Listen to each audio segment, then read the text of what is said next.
নমস্কার বন্ধুরা, সবাই কেমন আছেন? আশা করি গরমে সবাই ভালো আছেন।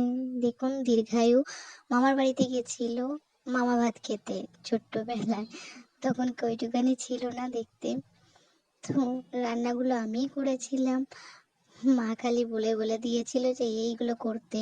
আরো অনেক কিছু নিয়ম কানুন ছিল, কিন্তু ওই সময় এত গরম পড়েছিল, সেই জন্য কিচ্ছু করা যায়নি। দেখুন কিভাবে ড্যাব ড্যাব করে তাকিয়ে রয়েছে।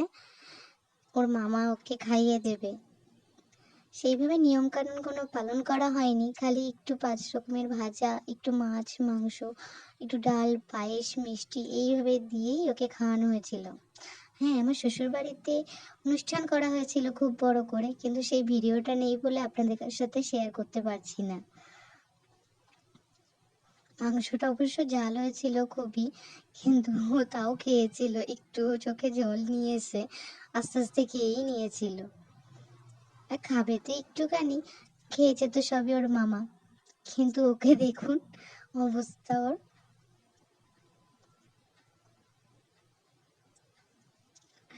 পায়েসটা যখন খাওয়ানো হচ্ছিল তখন কিরকম ড্যাব ড্যাব করে তাকিয়েছিল।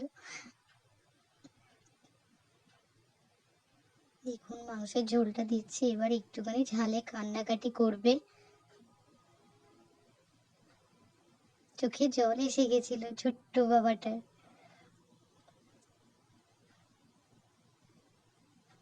এই সময় দীর্ঘায়ুর বয়স 7 মাস ছিল। দেখুন এই ঝাল লেগেছে, কান্নাকাটি করতে আরম্ভ করে দিয়েছে।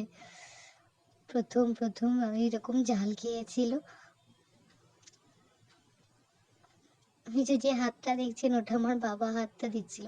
এটা আমাদের পুরনো বাড়ি, সেই জন্য এরকম দেখতে পাচ্ছেন, কিছু মনে করবেন না।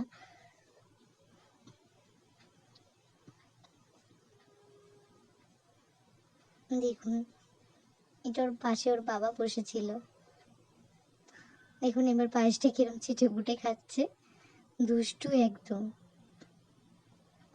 এটা আমার হাত, আমি তোকে তুলে নিচ্ছিলাম, কিন্তু আমার দাদা বললো সবকিছু খাওয়ালাম, একটু মিষ্টি আর জলটা খাওয়াবো না?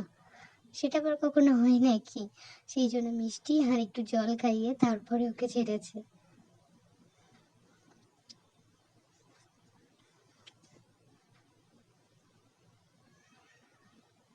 দেখুন ও বসে বসে কিরম ভাবে দেখছে। এখন জল খাইয়ে দিল।